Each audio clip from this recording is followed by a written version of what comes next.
Welcome. In this quick and easy tutorial, I'll be showing you how to sync WhatsApp contacts on iPhone. Alright, if you found this video helpful, please leave a like and subscribe to the channel for more such tutorials. Now first up, go ahead and find the Settings app right here.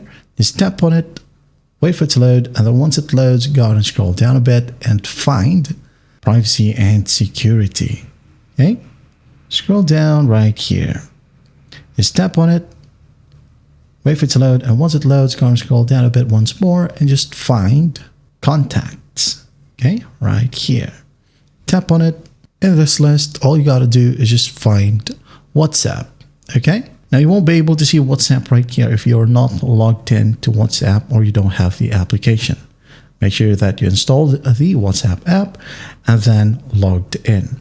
Okay, so for example, this one is WhatsApp. Just tap on it and just enable full access. Okay, and then once that's done, if you have the app opened, you can force close everything right here, force close, and then reopen up the WhatsApp app, and then after that you'd be good to go. And that is how you sync WhatsApp contacts on iPhone. I hope this video helps, and I'll see you in the next one.